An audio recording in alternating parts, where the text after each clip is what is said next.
Assalamualaikum warahmatullahi wabarakatuh. Sahabat Nusantara yang dirahmati Allah. Di cerita kali ini, kita akan kembali membahas kasus atau kisah nyata yang terjadi di Indonesia. Jadi, kisah ini menceritakan tentang wanita yang tidak disetujui oleh keluarga laki-laki dan akhirnya pisah. Lalu kemudian wanita ini malah berkenalan dengan laki-laki hidung belang di aplikasi hijau dan berujung mengenaskan bagi kedua belah pihak.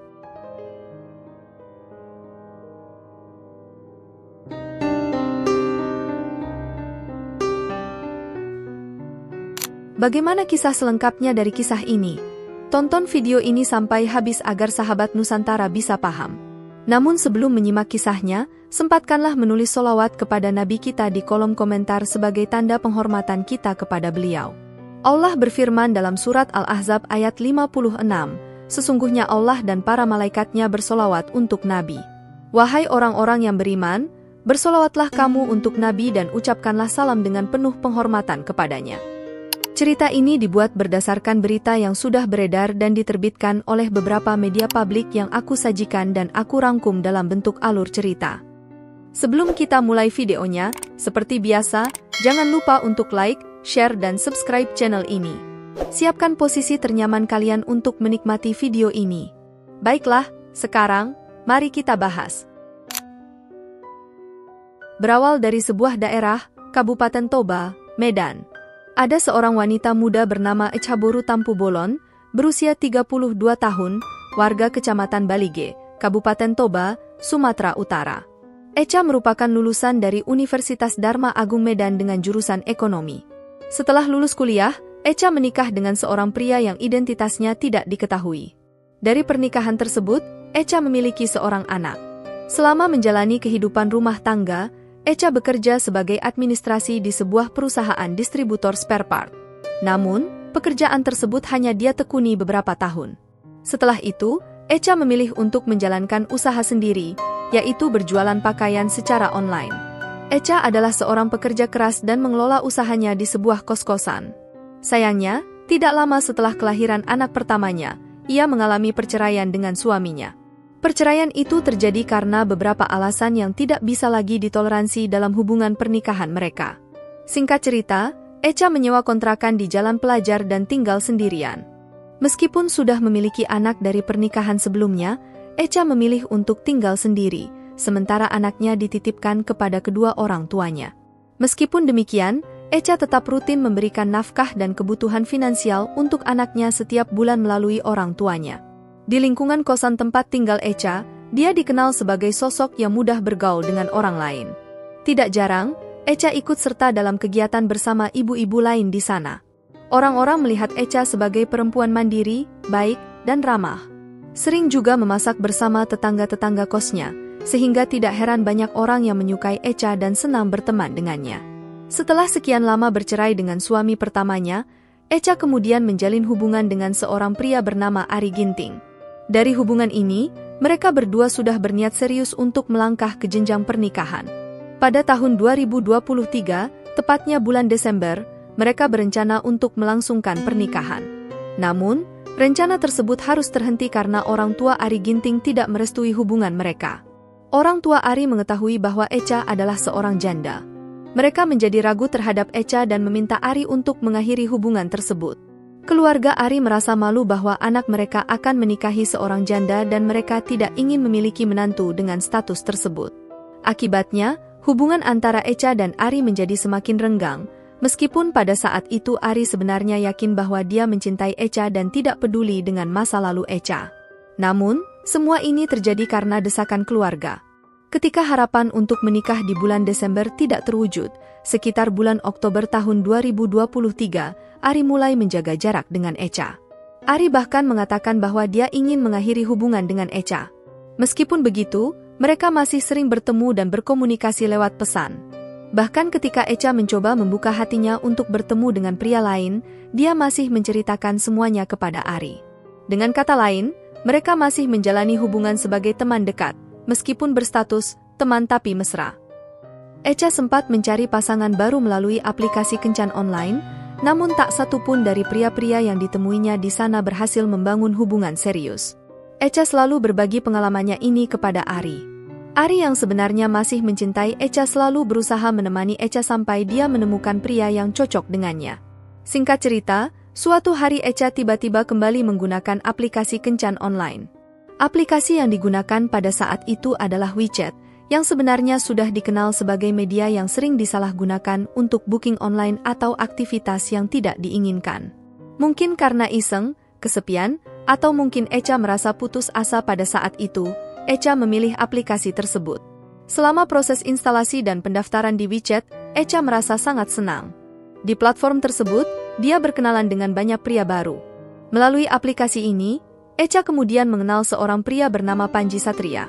Mereka berkomunikasi secara intensif.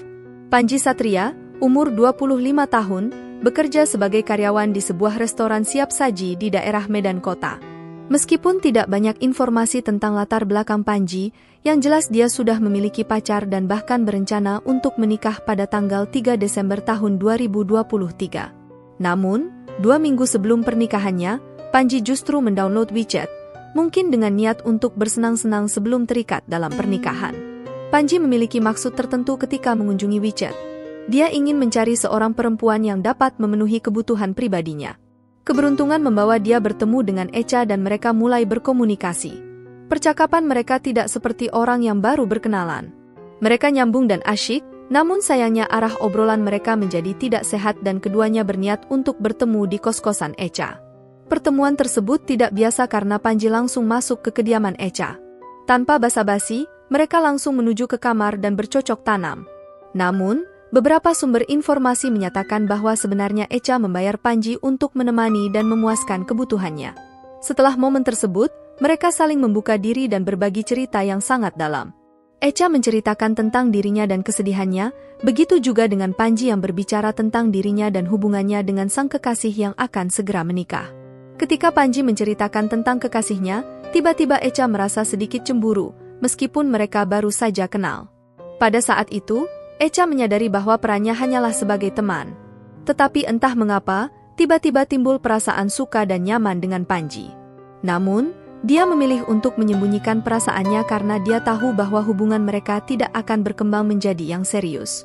Meskipun mereka masih berkomunikasi setelah pertemuan itu, Echa tidak pernah mengungkapkan perasaannya kepada Panji. Berbeda dengan Panji yang tidak bermain perasaan dan hanya menjadikan Echa sebagai teman sementara. Singkat cerita, Panji dan calon istrinya sudah mulai menyiapkan segala hal untuk pernikahan mereka, termasuk tempat, catering, dan undangan.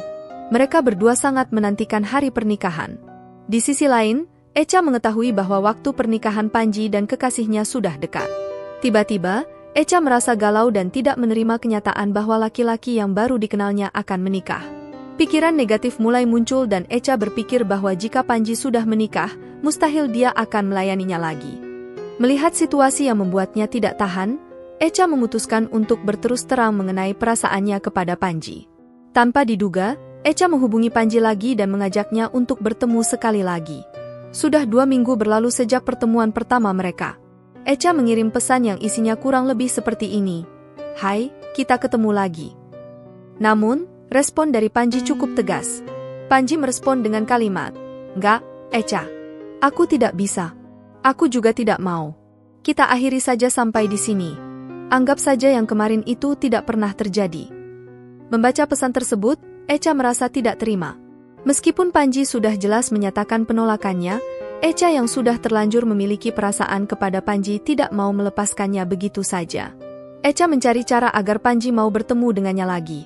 Dia mengetahui kondisi keuangan Panji dan menggunakan cara iming-iming uang agar bisa bertemu dengannya lagi. Echa mengatakan bahwa dia akan membayar Panji dengan nominal 1 juta sebagai imbalan. Namun, pada kenyataannya, Echa tidak benar-benar berniat memberikan uang 1 juta kepada Panji. Dia hanya berbohong dengan tujuan memancing agar Panji mau bertemu dengannya lagi. Tidak lama setelah itu, pada tanggal 30 November tahun 2023, di malam hari sekitar pukul 7 malam, Panji datang ke kos-kosan Echa. Echa yang sudah bersiap-siap menyambut Panji dengan sangat hangat.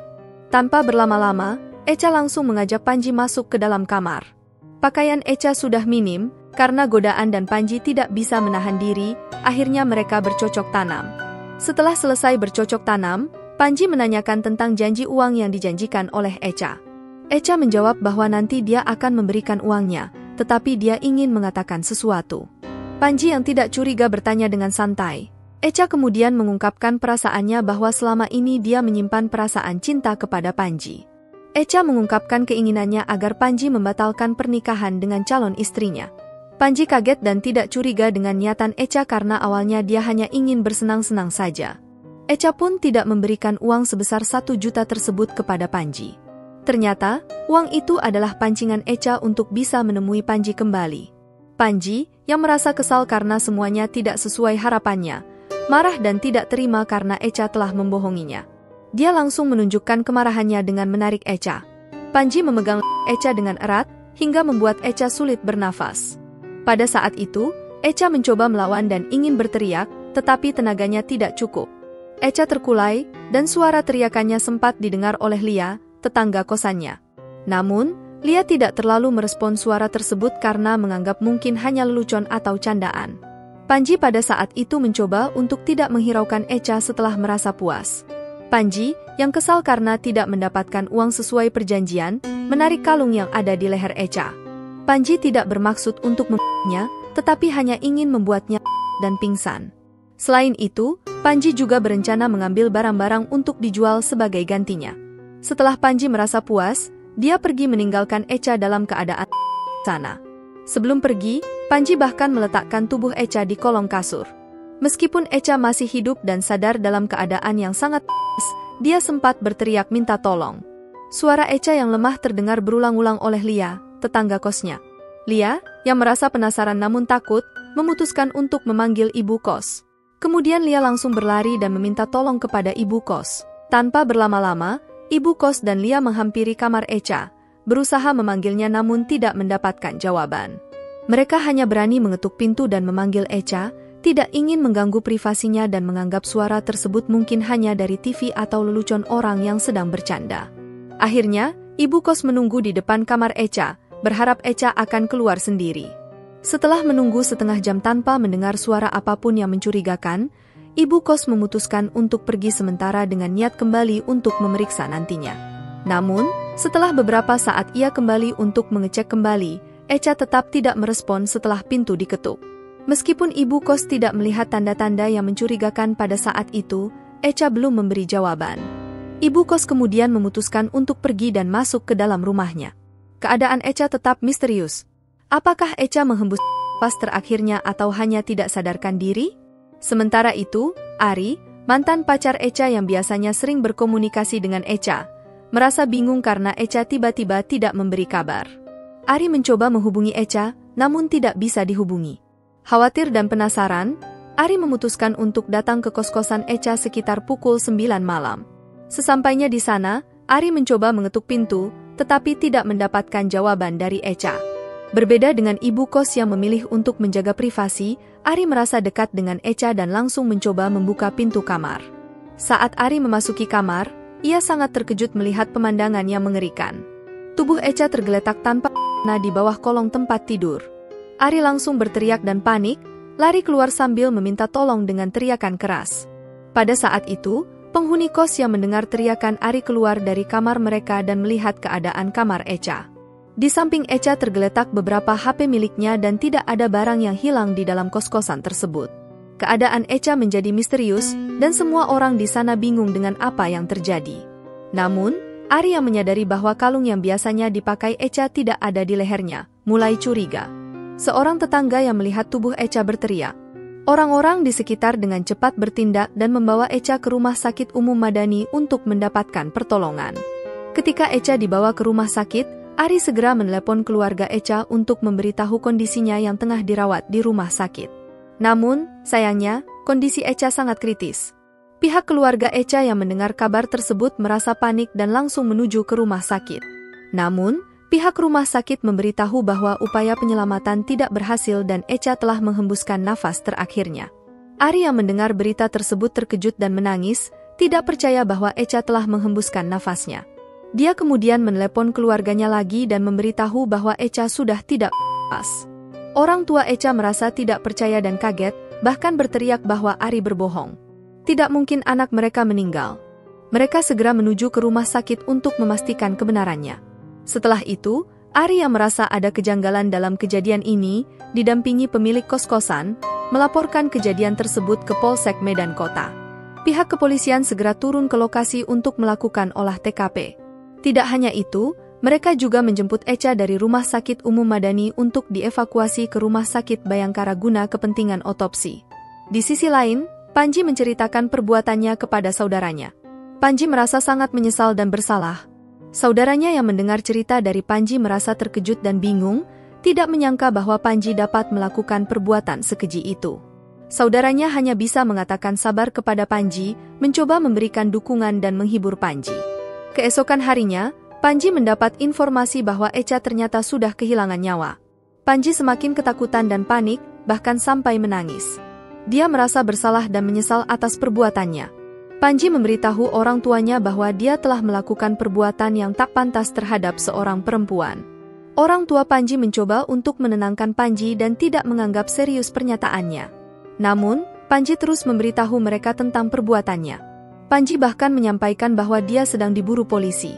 Orang tua Panji semakin terkejut dan kaget atas pernyataan anak mereka yang sebentar lagi akan menikah. Dalam keadaan bingung dan terkejut, orang tua Panji akhirnya mengatakan, "Ya sudah, kalau memang benar kamu telah melakukan hal itu, ayo kamu harus bertanggung jawab." Panji berusaha menjelaskan bahwa dia akan menikah dalam waktu dekat dan tidak ingin mengecewakan keluarga calon istrinya. Panji sangat takut menghadapi konsekuensi perbuatannya, terutama dalam konteks pernikahan yang sebentar lagi akan dilaksanakan pada 3 Desember 2023. Sekitar jam 1 dini hari, Panji menyerahkan diri ke Polsek Medan Kota. Ia kemudian dibawa ke Polrestabes Medan untuk diproses hukum. Panji dijerat dengan pasal 365 dan 338 KUHP dengan ancaman hukuman 20 tahun penjara. Setelah mendekam di Polrestabes Medan, ternyata Panji Satria tetap menikah sesuai rencana.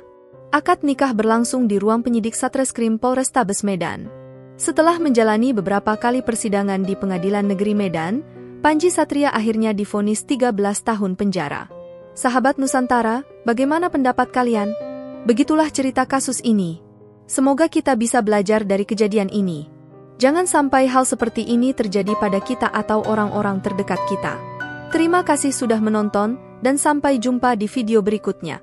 Baiklah sahabat Nusantara, terima kasih sudah menonton video ini sampai habis dan sampai berjumpa di kisah-kisah menarik lainnya.